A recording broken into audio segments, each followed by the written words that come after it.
తెలంగాణ రాష్ట్రము దేశంలోనే ఒక మార్గదర్శిగా ఉండే విధంగా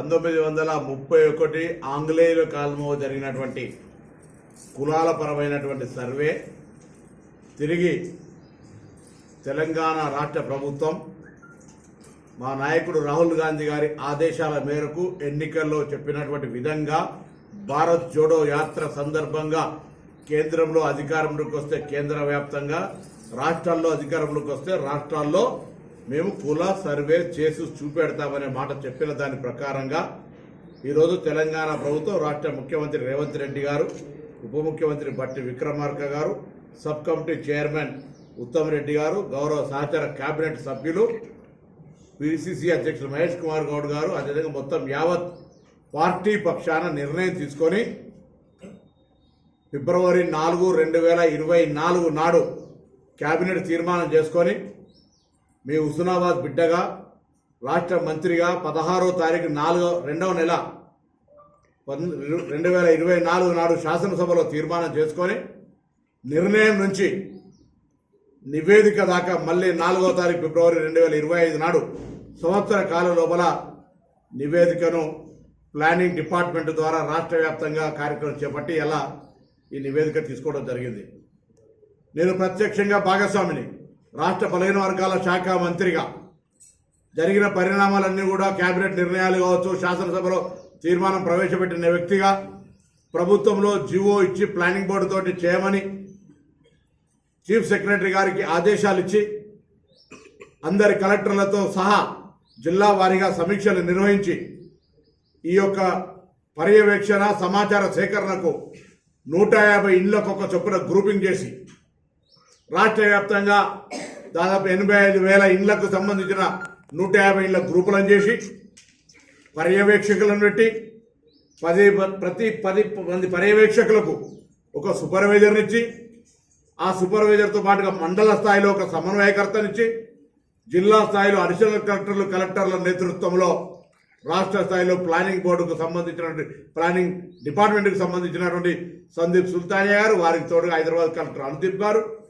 చీఫ్ సెక్రటరీ గారు, ఇన్ని వందల మంది ఐఏఎస్లు, 1,00,000 మంది ప్రభుత్వ ఉద్యోగులు తెలంగాణ వ్యాప్తంగా 85 లక్షల ఇండ్ల మీద ఈరోజు ఈ కార్యక్రమం చేపట్టడం జరిగింది.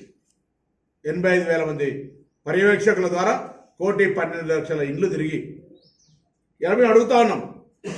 ఇంత పెద్ద ఎత్తున ఒక పర్యవేక్షణ, దీనికి సంబంధించిన ఒక చట్టబద్ధత, దీనికి సంబంధించి ఒక ట్రాన్స్పరెంట్గా ఈ కార్యక్రమం నిర్వహించి శాసనసభలో చర్చకు పెడితే ఎవరైనా ఈ యొక్క కుల సర్వేలో భాగస్వాములైనటువంటి వాళ్ళు, కుల సర్వేకు సంబంధించి సమాచారం ఇచ్చిన వాళ్ళు మాట్లాడినా బహిష్కరించిన అర్థం ఉంటుంది.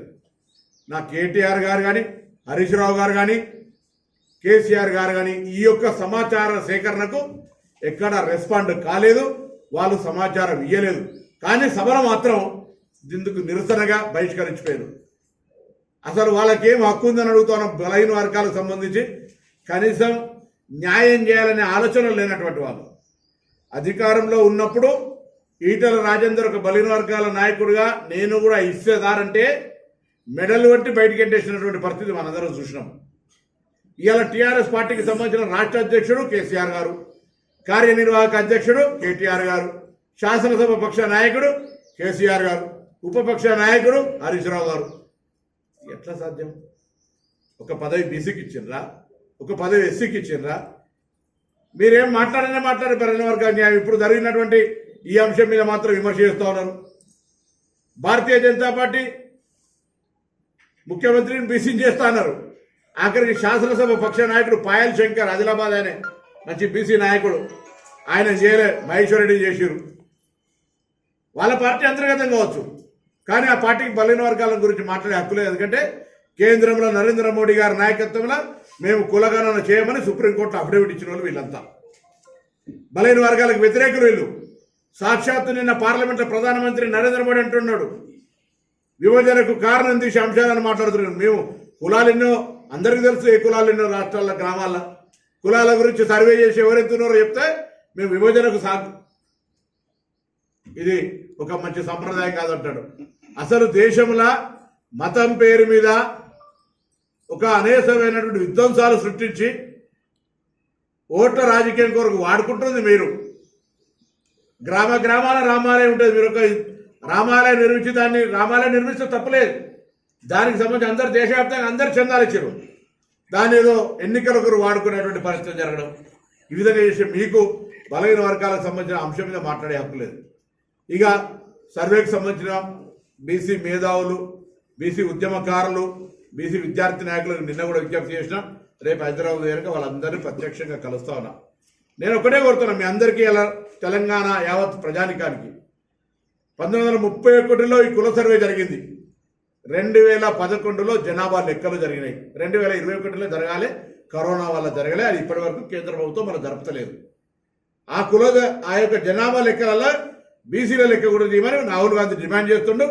రాహుల్ గాంధీ డిమాండ్ను నీ కులం ఏదో చెప్పమని ఉల్టా ఆయనను విమర్శిస్తున్నారు.